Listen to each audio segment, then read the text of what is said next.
Les incendies criminels, un modus operandi bien connu du crime organisé, sont en hausse depuis les dernières années, Juliette. Oui, exactement.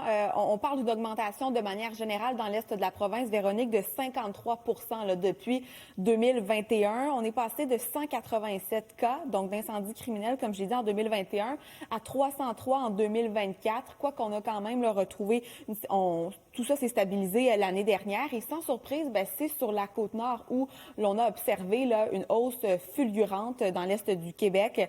On a recensé 28 cas en 2021, 53 en 2025, ce qui représente, Véronique, une croissance d'environ 89 Les autorités qui notent également là, une augmentation assez importante dans Chaudière-Appalaches avec 68 52 ici au Bas-Saint-Laurent. Et de façon générale, c'est un peu comme ça dans toutes les régions de l'Est du Québec. On a observé une augmentation des cas d'incendies criminels.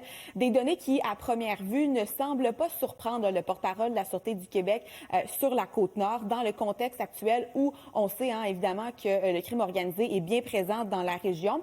La Sûreté du Québec précise également que bien souvent, l'intention derrière ces crimes ne sont pas de tuer finalement là, de la personne qui est sur place, du moins dans la plupart des cas. La Sûreté du Québec qui rapporte seulement 4 décès parmi les 1200 événements recensés depuis 2021. Maintenant, que fait la Sûreté du Québec? Elle continue évidemment à mettre de la pression. On dit qu'on n'a pas nécessairement ajouté des effectifs sur le terrain pour lutter contre le crime organisé. On dit plutôt, Véronique, s'être adapté, là, avoir adapté nos enquêtes. On donne en exemple notamment la création de l'équipe mixte à Sept-Îles qui donne des résultats, parce que quand même, depuis 2024, là, je le précise, on a réalisé plus de 350 arrestations et 110 perquisitions contre le crime organisé. Donc, ce n'est pas rien, mais évidemment, le travail se poursuit sur le terrain.